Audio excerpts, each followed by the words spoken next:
If you've ever had to spend any time in a hospital, you'll know that being stuck there can be a bit dull or even nerve-wracking. But these halls of health can generally be counted upon to give you an overall beneficial experience until you can eventually leave them with a clean bill of health. And a massive actual bill if you're in the US. Well done, America. And for clarity, our writer for this list is American and she's dunking on her own country, so don't come for us Brits in the comments. In video games, though, hospitals are some of the absolute worst places you could find yourself in. And horror games in particular like to twist their wards and make sure that you'd actually end up getting even more ill if you visited them. Today, we're looking at the worst of the worst places of healing, in big air quotes, that exist in the world of video games, which are sure to give you some kind of infectious disease just from thinking about them for too long. Not all of these entries come from horror games, but they are at the very least all horrifying in one way or another. So be careful, it's time to put on our hazmat suits and wade through some gore, because I'm Peter from TripleJump, and here are the 10 most terrifying hospitals in video games. Number 10. Oswald Asylum, Fran Bow. You'd be forgiven for thinking at first glance that the adventure game Fran Bow couldn't possibly offer up much in the way of nightmare fuel, despite being a bit dark. I mean, the titular protagonist definitely has a bit of Burton about her, but otherwise, everything is surely fine, right? Well, if that's the case, I would urge you to take a second look at the title of this list. Much of the opening of the game takes place in Oswald Asylum, an institution that specializes in taking care of children with mental illness, and while not exactly pleasant, not much untoward seems to be going on there. However, it turns out that things are much darker than they first appear, as when Fran takes the duotine that her psychiatrist Dr. Dean has prescribed, her surroundings undergo a decidedly grisly remodel thanks to the intense hallucinations the pill triggers. As she wanders through the 3 floors of the facility, she'll come across shadowy monsters, horrible visions, and scenes straight out of a butcher's shop before she's able to make it to the equally disturbing outside world. Irrespective of whether it's all in Fran's head, the place is decidedly uncomfortable to spend time in. I can't blame her for wanting to escape, even if the outside isn't really much of an improvement.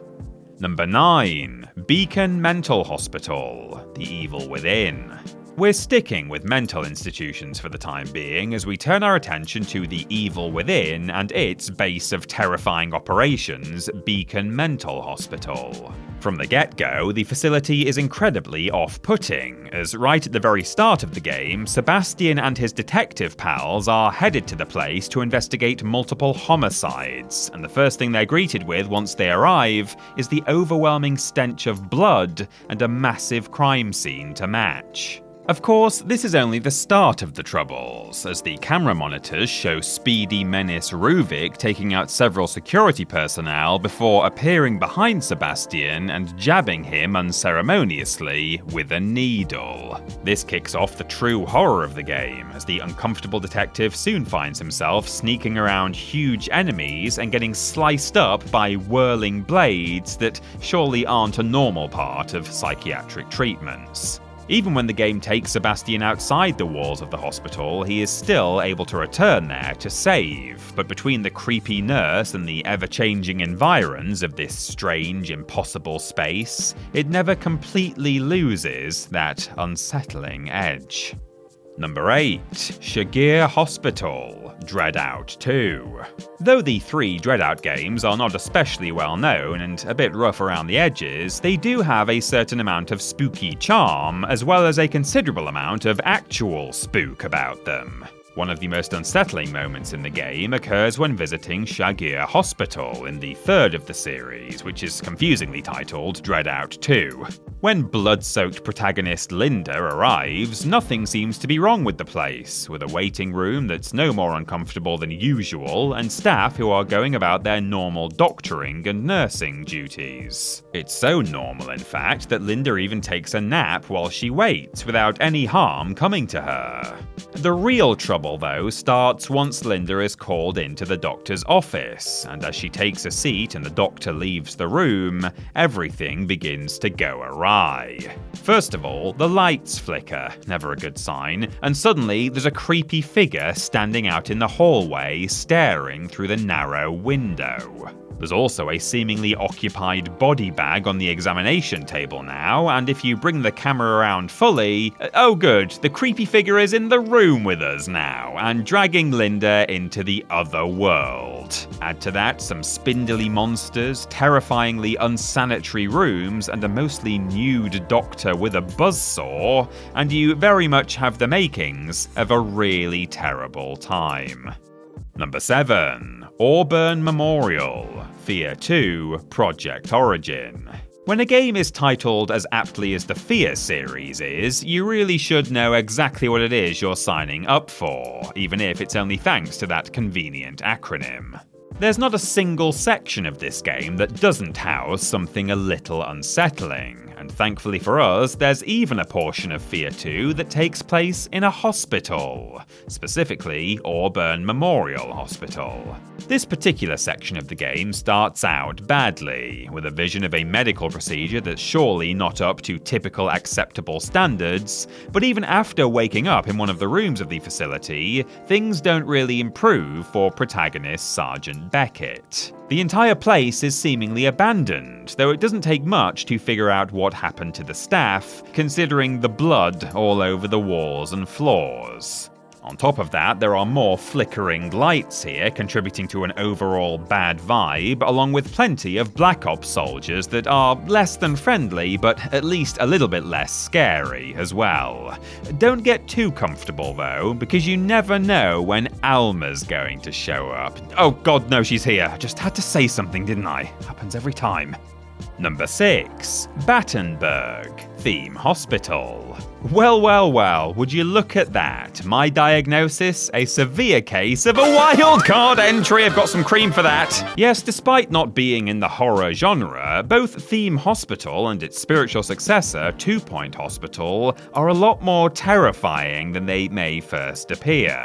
First of all, there's the fact that many of the diseases have a literal visual component, meaning that illnesses like bloaty head and slack tongue look just as bad as they sound. Then there are the treatments themselves, with patients suffering from the former having their head popped and reinflated, and those with the latter getting their tongue literally cut down to size, just to name a couple. Add to that the fact that it's both possible and extremely likely when I'm in charge for patients to pass away before they're ever even seen by a doctor, and, well, I'm just saying I would take my chances just about anywhere else. Battenberg, as the last level of Theme Hospital, is of course the most difficult challenge of them all, making players deal with trying to cure every single one of the horrible diseases all at once, and turning the difficulty all the way up, meaning the mortality rate is roughly the same as skydiving with a faulty parachute. And don't spend all your time on curing diseases either. If you fail to maintain the hospital building itself, it will soon fill with rats and have patients vomiting all over the place. Battenberg may not be bloody, but it's no less horrifying than the other hospitals we've seen today. Number 5. Wildburger Hospital, Tormented Souls. The relatively obscure Tormented Souls wears its inspirations clearly on its sleeves, with its many fixed camera angles, puzzles, and horrific monsters, conjuring up memories of classic survival horror titles like Alone in the Dark and Resident Evil. In another trick taken from the second of those particular games, the building that the players are spending their time in is a mansion, but one that doubles as something much more sinister. In this case, a disgusting, unnerving hospital.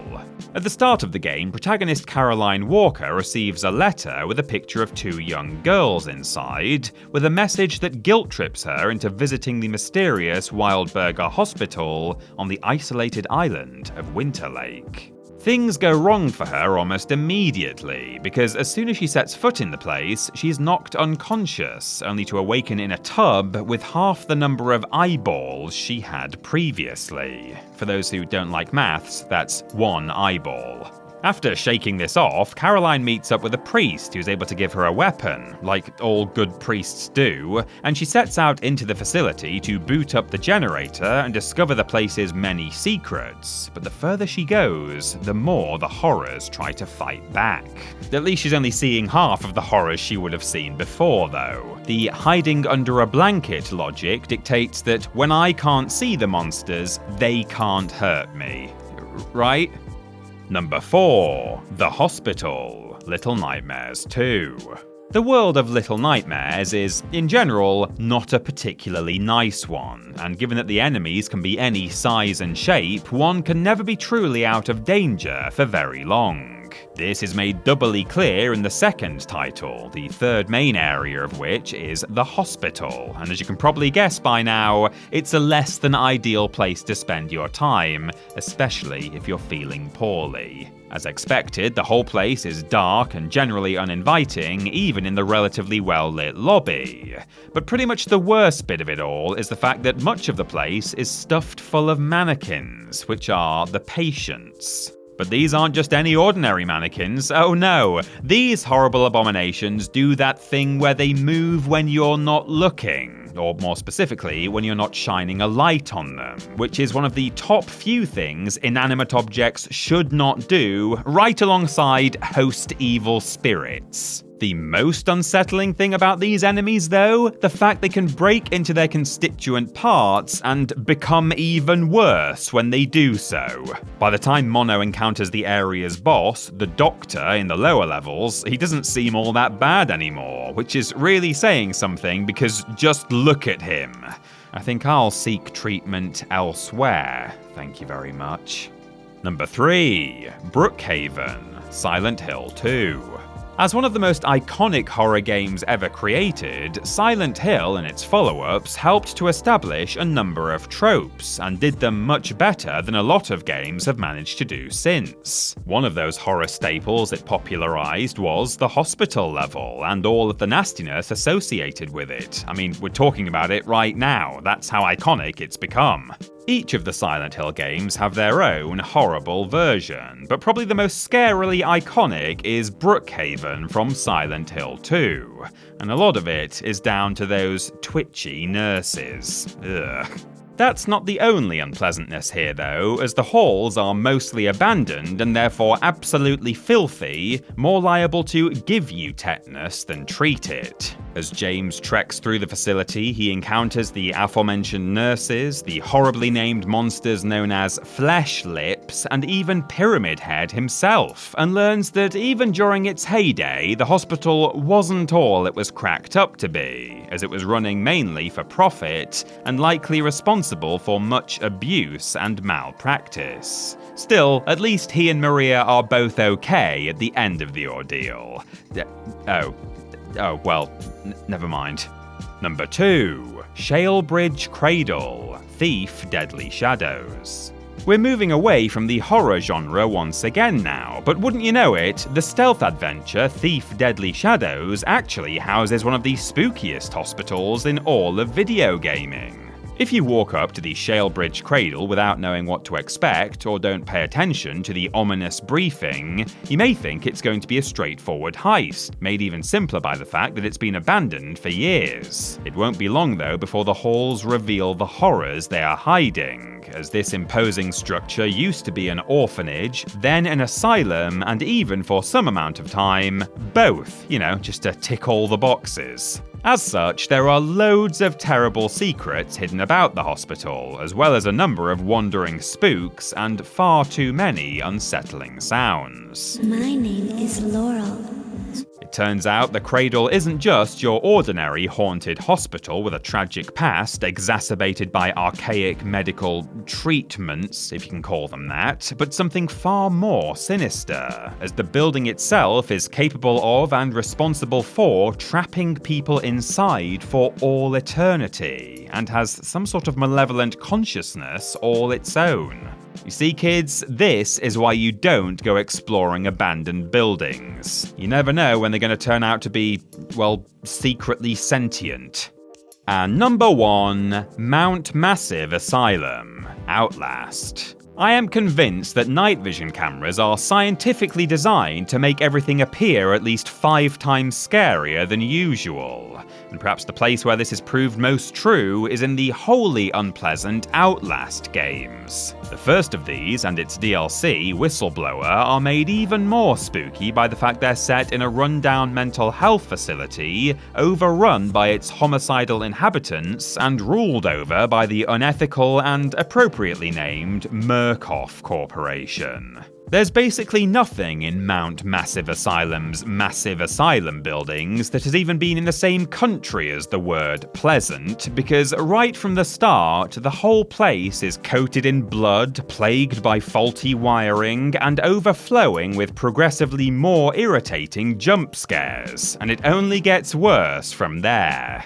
The more players explore, the more disturbing things become. And don't even get me started on all the body mutilation, cannibalism, and other things that are exposed over the course of the game. Honestly, Miles, I don't think any amount written on that paycheck is worth the hassle of dealing with this place. Just quit while you're ahead before you become ahead on one of those shelves.